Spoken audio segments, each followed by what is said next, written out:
আসসালামু আলাইকুম রহমতুল্লাহি বারাকাত। মনে তো চায় যে প্রতিদিনই ভিডিও দেই একটা করে। আসলে সময় সুযোগ কোনোটাই হয়ে ওঠে না। আহ, গত 4-5 দিন ধরে, অর্থাৎ আমি আপনার ঈদের দিন সকালেই আহ, বাংলাদেশে আসছি, ঈদের দিন রাতে আর কি বাংলাদেশে আসছি। তো আসার পর সাধারণত ঘরে কিছু কিছু কাজ থাকে, এখনও ঘরে অনেক কাজ আছে। তো মূলত এই কাজগুলো শেষ করব, এরপর আরও ফ্যামিলি মেনটেনের কিছু কাজ থাকে। বাচ্চাদের নিয়ে ঘোরাঘুরি করলাম, কারণ বাচ্চারা আমাকে পায় না, বছরে অনেকটা সময় আমাকে পায় না। তো বাচ্চাদের নিয়ে একটু ঘোরাঘুরি করলাম।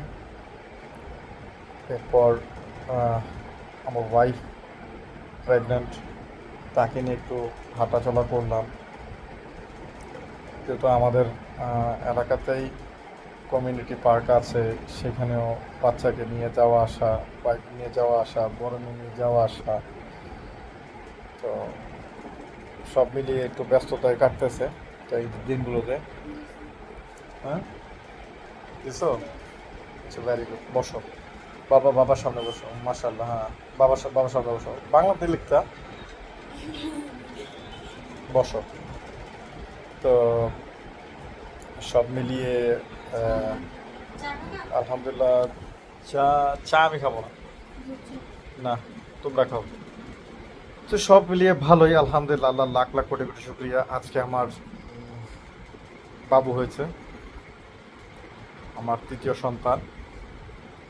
তো আল্লাহ লাখ লাখ কোটি শুক্রিয়া যে আল্লাহ সব কিছু সুন্দর মতো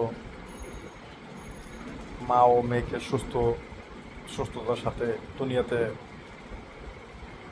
আনছে। তো আল্লাহ পাক আল্লাহ পাকের অশেষ রহমত, সব কিছু আমার সুন্দর মতো হয়ে গেছে, আলহামদুলিল্লাহ আলহামদুলিল্লাহ। তো এখন যেহেতু এইখানে এটা আপনারা জানেন যে বড় হসপিটাল, এখানে বাহিরের কেউকে সাধারণত থাকতে দেয় না, কারণ গুলশান মা ও শিশু হাসপাতাল এটা, এইখানে সচরাচর আহ, কাউকে থাকতে দেয় না। তো যেহেতু কাউকে থাকতে দেয় না, সেহেতু হসপিটালে থাকাও যাবে না, শুধু মা এবং মেয়েকে। আহ, এখনো পর্যন্ত আমি একবার শুধু আমার বাচ্চাকে দেখতে পারছি, আর দ্বিতীয়বার আমি দেখতে পাইনি। তা এখনো পর্যন্ত আমাদের হাতে দেয় নাই। তো মানে বাইরের যে নিয়মটা, এই হসপিটালে ওই নিয়মটা মেনটেন করে, এবং অন্যান্য হসপিটালের চাইতে আমার কাছে অনেক বেটার মনে হয়েছে। যদি